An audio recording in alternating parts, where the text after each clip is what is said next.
Hello everyone and welcome to this week's short video tutorial on opening theory. This is part number 47 from Deception and Countermeasures in the Xiangqi opening, which is a book in a trilogy by Master Xiangqi and Grandmaster Qiang. There's a free ebook available on the World Xiangqi Federation website.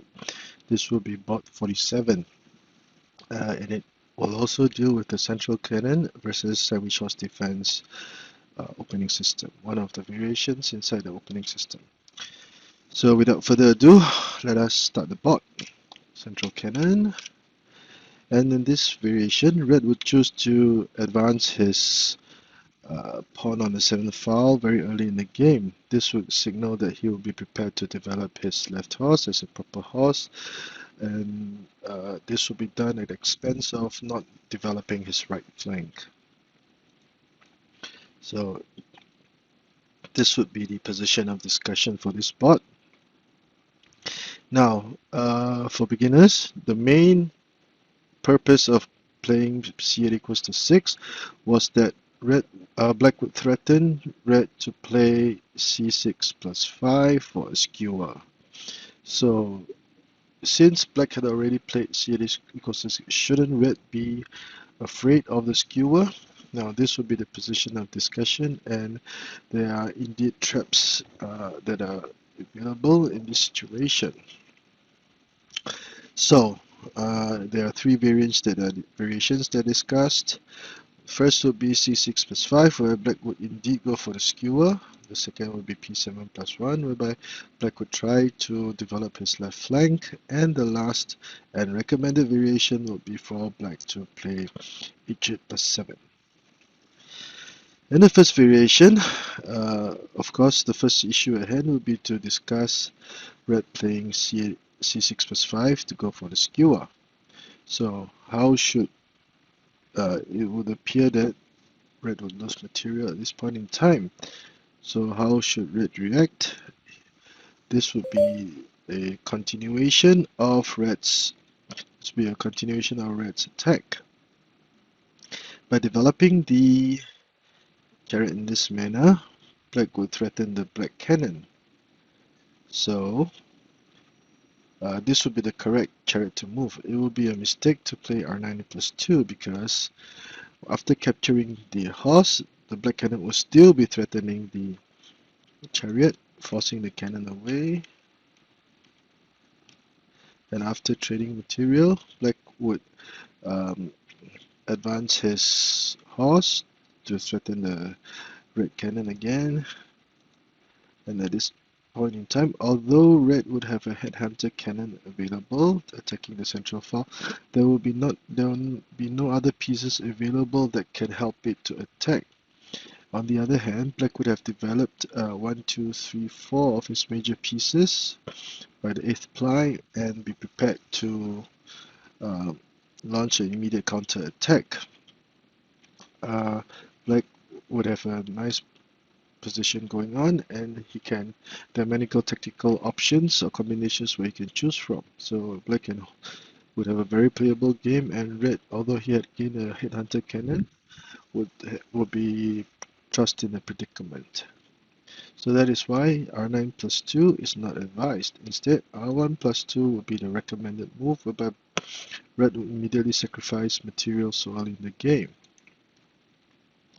Red would have to accept the sacrifice, and at this point in time, red will retreat his cannon to allow the red chariot to threaten the black cannon. The black cannon move out of harm's way, but red would continue to make use of the poor positioning of the black cannon and continue to chase it. So at this point in time, there are two variations. Seeing that running was not a good idea, black decided to sacrifice his cannon as a counter sacrifice. It would not be a good idea to play c3 equals to 4, because red would continue to attack, and as can be seen, black would lose material and red would have gained back lost material while at the same time achieving a very desirable position. So black would fall in a huge predicament, because This horse would have trouble developing, and red can mobilize his other chariot very quickly in the game. So c3 plus 3 as a counter sacrifice is one way of one method by black to try to halt red's attack. After trading material, red would have made at least 5 efficient moves, but from the board, black would already moved the elephant and the horse. So red would have gained at least 3 moves in terms of tempi. So as can be seen, after only 10 plies, red would have an attack going on. The black horses are undeveloped and will have trouble being developed, and black would have only moved 1 chariot. And red was already applying tons of pressure on red's right flank. So as you can see in variation 1, c6 plus 5 to actually skewer, attempt a skewer is not advisable. In variation 2, black would decide to push p7 plus 1 in response to red's p7 plus 1. Now this is a commonly seen tactic and played under most circumstances, but in this situation it would not be advisable to do so because red would already be targeting the central pawn.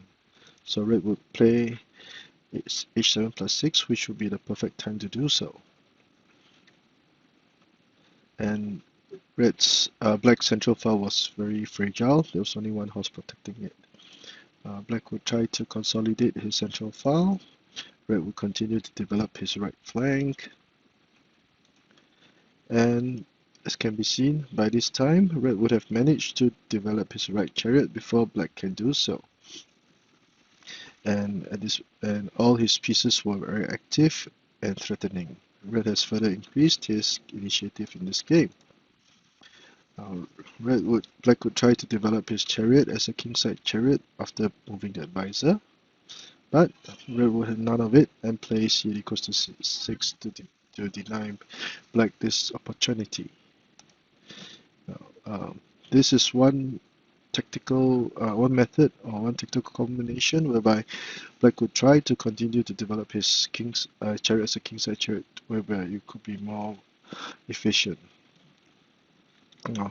It would not be a good idea to play r1 equals to 2 at this point because red would simply play r9 equals to 8, and no matter where the cannon moved, it would be vulnerable to further attacks. So the black pieces will be severely limited in terms of effectiveness, and coupled with the fact that this chariot has not been moved, it will be black would have fallen behind greatly in the game, and it would be hard for black to make any progress.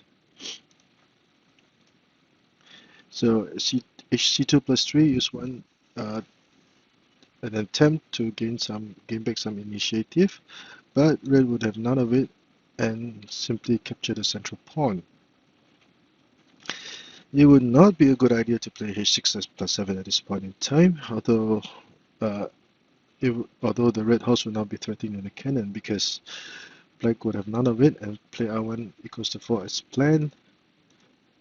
And finally, black would not only have managed to develop his chariot, he would also have pushed his cannon to the pawn rank, where it can now be a viable threat. And the present, black can continue with r4 plus 6, etc. and to keep pestering or add pressure on black's offense, thus slowing the offense and achieving an even situation. Hence, h6 plus 7 would not be as effective as h6 plus 5. Now, black would have to trade material, and black would play very aggressively at this point in time, threatening sacrificing his cannon. Now, it would be best for black to retreat his cannon to link them up, and r4 plus 7 to trade material would not be a wise idea because this flank was simply too empty and very vulnerable to attack. Red will continue to sacrifice more material, Now this will be a questionable move as black tries to prevent black's, sorry, by moving the king out. Red will not have a threat on will not have the threat of an iron bolt checkmate. But this would not be a good move either, because red will simply be very aggressive and sacrifice his horse. So a check, and black tries to alleviate some pressure since he has the material advantage, but of course red would have none of it. Now at this point in time, we can see that there's only one chariot in this entire flank and no other defensive pieces around, and all of black's material on this side of the board. So it would be easy for red to try to come up with tactical combinations that could even lead to a checkmate. So red would have a significant advantage at this point in time. So a short recap: if c2 minus 3 will be advised, trading material is ill-advised, and trying to link the cannons will be an even worse option, because red will simply protect his central cannon and solve two issues at the same time. And the poor positioning of these two cannons on the cross riverbank rank would mean that they will be very vulnerable to attacks by red, and red will have the obvious advantage. Now at this point in time, red will take his time to play a6 plus 5 to consolidate his defense, and as can be seen, all the red pieces are very active. They're very threatening also, and red would have rosy prospects later on in the game. Hence, the first variation of applying a skewer would not work, and so is p7 plus 1. Instead, the recommended variation would be, or recommended play would be h8 plus 7, whereby black would immediately try to consolidate his central file.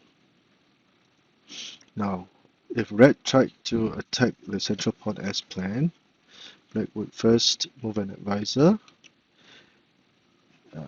and let's say red tried to continue with the 5-7 cannons. Black would have consolidated his defense in the nick of time, and since the advisor and elephant had been moved, red would not have to fear too much about his central, about any attack by red on the central file. Red will develop his left chariot. Black would move the cannon out of harm's way, and at this point in time, let's say red would play h2 plus 3 for balanced development. This would result in an even or calm situation which black can be satisfied, and red would not have achieved his initial goals. If red tried to be aggressive with h6 plus 7, one common way of countering this horse would be to play the cannon in this manner, because the horse would not be able to advance or capture the black horse anymore, and black could be prepared to play p7 plus 1 to counter capture the red horse. And because the cannon was placed here, the horse cannot advance or it will be captured by the black cannon. So to prevent black from playing p7 plus 1, red would have to play p3 plus 1. But in doing so, the development of his right flank, will fall even further behind. And this would be when black would simply play r9 equals to 8 and threaten to play r equals to 4. And since this horse would not have any good place to go, red would not have gained anything, and black would actually have seized the initiative into the game. So that is why h6 plus 4 to attack would be a ghastly mistake at this point in time and in this situation. So it would be best for red to develop his right flank, but in doing so, the tempo or the pace of the game would have slowed down significantly, and black would take the opportunity to develop his left chariot. And it would be best for red to try to trade chariots at this point, because this chariot would be a significant threat. And although red would lose a little bit of tempo, his horse will still be able to attack. p3 plus 1 would not be a good idea, because If the black chariot were out to patrol the riverbank rank, the efficiency of this horse will be greatly decreased, even if it attacked with h6+7, because black would simply take his time to develop his other horse. And as I mentioned in earlier videos about the sandwich horse defense, if black were able to develop the horse beside the pale corner cannon, it would usually mean that black would have made significant gains. And as can be seen in this position, the black chariot can be developed over here. The cannon would be attacking the edge pawn if need be, and all the black major pieces will be active. So if r1 equals to 2 to trade chariots will be played. After trading chariots, black would simply push p7+1, and the situation on the board would be relatively even, but as can be seen, red would have not gained anything for his efforts earlier on. So black has a very playable position, and the game will be decided later on as the game progresses. So a short recap. This would be the position of discussion whereby red will actually tempt black to apply the skewer, and in variation A, black does do so, but it will fall behind. p7+1 will not be a good idea, and the best approach would be c8 equals to 7, whereby black will go for the sandwich horse defense as planned. Now in this variation, black would be able to hold his own, and red would still have trouble trying to crack open the black defense. I hope you've enjoyed this week's short video tutorial. If you like the work that I've been doing, please subscribe to my channel and I'll try to do more. Thank you.